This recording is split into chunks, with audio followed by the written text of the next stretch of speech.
The old saying goes, under-promise and over-deliver. If only Hello Games lived by this mantra. The pre-release promises for No Man's Sky were quite ambitious, so when it launched at half-mast, fans revolted.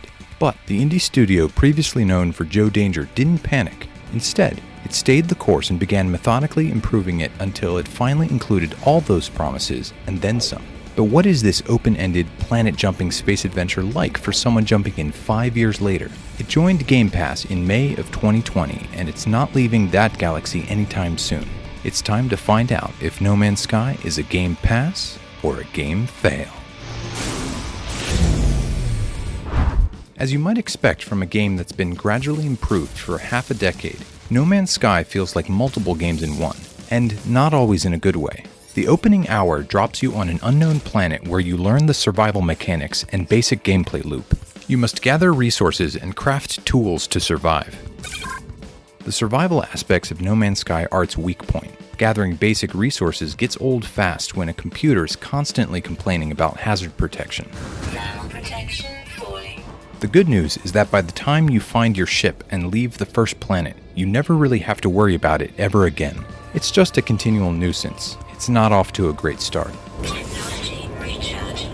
When you reach the second planet, the scope expands immensely, and prioritizing your tasks can be a challenge. The base building takes center stage, but the primary goal is to build a teleporter to a station out in space. After that, base building feels superfluous. Resource markers appear all over the surface of the planet, but it's not clear which ones to prioritize. You can scan everything and upload it to a server, but the reward is currency, and there's no place to spend it.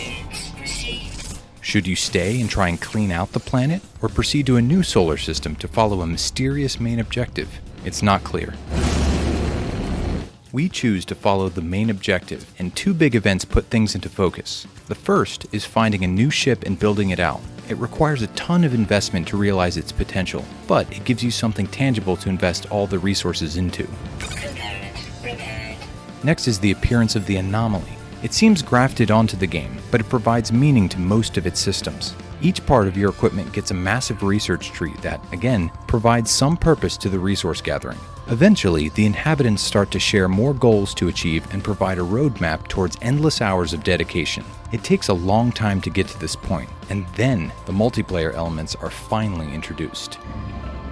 One part of No Man's Sky that always works is the exploration. Going to new planets and finding something new never gets old. The sense of discovery and wonder is what truly propels you through the game. The randomly generated creatures are both alien and odd, but it's hard to project if it's enough to sustain us through dozens of hours of play.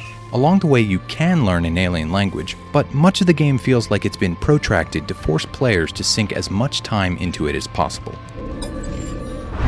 While No Man's Sky is a survival game and there are plenty of them on Game Pass, there's a reason it was so heralded in the lead up to launch. Few have the same scale, freedom, or depth. Despite launching half-broken, at this point it has a lot more polish than games like Ark Survival Evolved or We Happy Few. Its scale also dwarfs most other comps on the service, and there aren't many entries that will take you into the far reaches of space. Star Wars Squadrons is a great dogfighting game, but it's almost entirely combat-driven. Deliver Us the Moon has a great narrative, but it's closer to a walking simulator than a true survival game. Elite Dangerous is by far the closest comp. It's a spaceship sim that's just about to include on-foot play, but as of now, it's only on Game Pass for consoles. It's got a long way to go to catch up with No Man's Sky. Now it's time to find out, is No Man's Sky a game pass or a game fail? This has been one of the most enlightening games we've played for this series, and we can see why No Man's Sky has continued to expand its fan base despite its rocky launch. There's just nothing else like it. It combines a passable survival system with an immersive galaxy to explore. From there, it just keeps piling on the options like starfighting, multiplayer options, farming, and so much more. There's a ton of game here, and most of it is interesting. Hostile ships defeated. Its grand scope is what makes it so great, but also what gives us pause. What if we sink 100 hours into No Man's Sky and it's removed from Game Pass? It's a huge commitment with no assurances that it won't just be taken away any given month.